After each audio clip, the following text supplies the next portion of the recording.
Donald Long writes, "Hey AMC crew, with the new Jurassic World / Park coming out this week, my question is, in the new movie, did they mix CGI and animatronic dinosaurs like they did with 1, 2, 3, or are they all CGI? Thanks and keep up the great work." Now, instead of going to see Jurassic Park last night, I went to go see Inside Out instead. So let me tell you what I guess, and then I'm going to put it over to somebody who has seen the movie, see how close or how far off I really am. My assumption, if you look at the original Jurassic Park films, it was much like what I said what they could do with Gremlins. Close-up shots where there's not a lot of movement, make a practical puppet.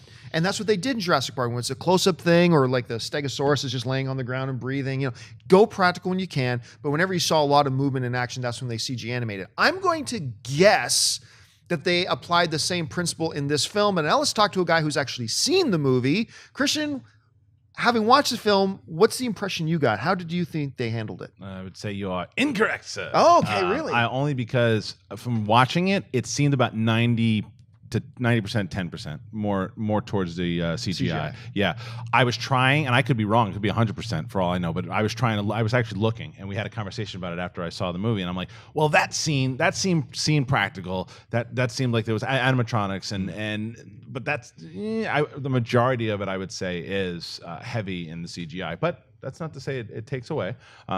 We have evolved a lot, even from when the original came out. So yeah, if you're looking for it, I'm curious. I want to know what the actual number is, but that's what I would guess.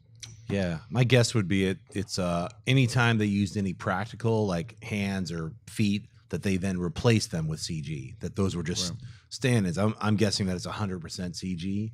I think there's one particular shot that I think when you see it, you'll go, okay, that one. Definitely. Reason I'm saying that is because I just saw San Andreas, and the visual effects in that blew me away because I know that almost every single scene that you see The Rock on that, the water boat is completely 100%. They just were in a green screen.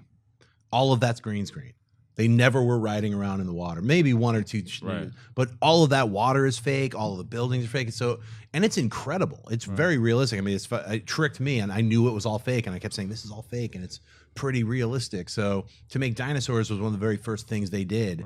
I mean, we're still at that uncanny valley, which is what is called when we haven't made human beings who are like realistic looking yet. They still look kind of fake, but we are so close that when you're dealing with dinosaurs and stuff, they're like, just make it CG. It's so much easier. That's one of the unfortunate reasons that Rick Baker quit. Right. I mean, because he's like, look, there's no jobs out there for me to do.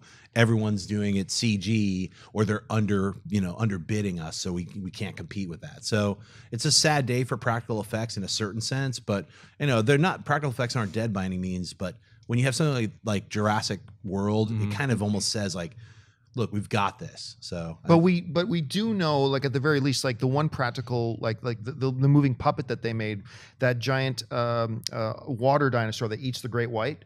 That's a puppet. That's not CG. Take that to the bank.